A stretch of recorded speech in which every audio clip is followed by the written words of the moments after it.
नहीं है। बेनी प्रसाद वर्मा के बयान पर भी चलो बात खत्म हुई।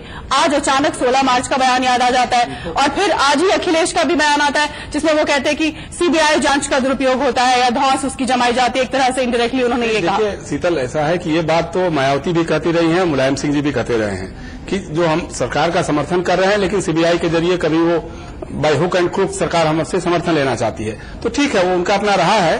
और कल जब डीएमके ने सपोर्ट विड्रॉ कर लिया तो उनको लगा कि अब हमारे बगैर सरकार नहीं चल सकती है। जाहिर सी बात है, अगर आज की तारीख में अगर मुलायम सिंह सपोर्ट विड्रॉ कर लेते हैं या मायावती अलग हो जाती है सरकार के समर्थन से, नहीं था कि डीएमके कल तक नहीं था कि सपोर्ट विड्रॉ। आज तो मजबूरी हो गई ना। आज आपने देखा होगा कि जब लोकसभा में हंगामा हो रहा था, जब लोकसभा स्थगित हो गई तो सोनिया गांधी खुद गई मुलायम सिंह जी के पास और उन्होंने हाथ जोड़ करके उनसे एक तरह से क्षमा याचना जैसे किया।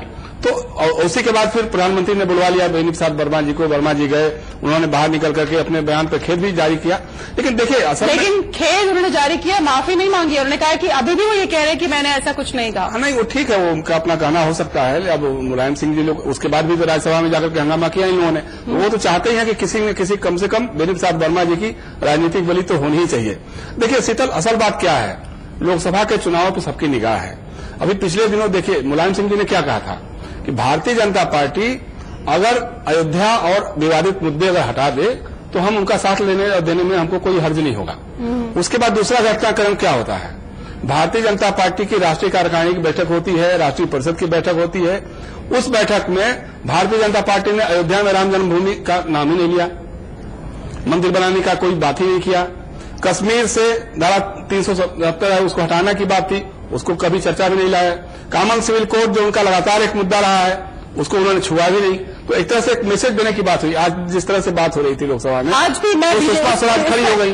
मैं बीजेपी की ही प्रतिक्रिया लूंगी प्रोफेसर रामशंकर की कि आज सुषमा स्वराज भी समर्थन में खड़ी नजर आई। उन्होंने भी एक तरह से समाजवादी पार्टी की बात का समर्थन किया।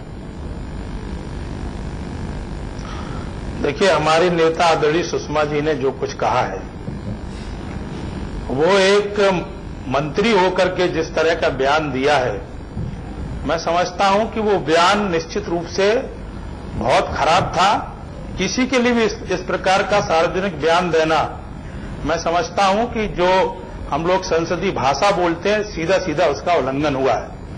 और हमारी आदरणीय नेता ने एक तरह से जो संसदीय भाषा है उसका उल्लंघन हुआ है, इसलिए स्वाभाविक रूप से ये बात कही है। लेकिन बीजेपी को भी राजनीति का पार्ट नहीं खेला गया। प्रोफेसर साहब, बीजेपी को भी आज ही क्यों ये बात गलत दिखाई दे रही है?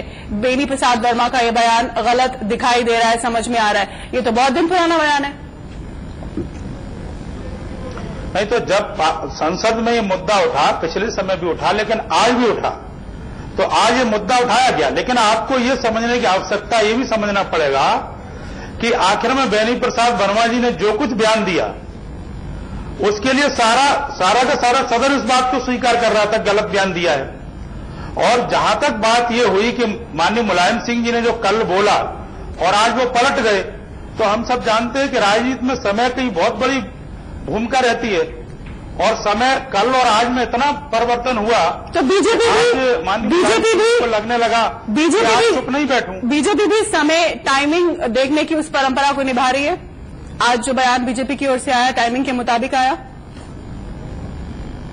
नहीं, ये तो देखिए विपक्ष की नेता हैं, स्वाभाविक रूप से जो इस विषय पर सब नेता, केवल हमारी नेता नहीं और दलों के भी नेता इस विषय पर आज बोलने के लिए खड़े। लेकिन बीजेपी का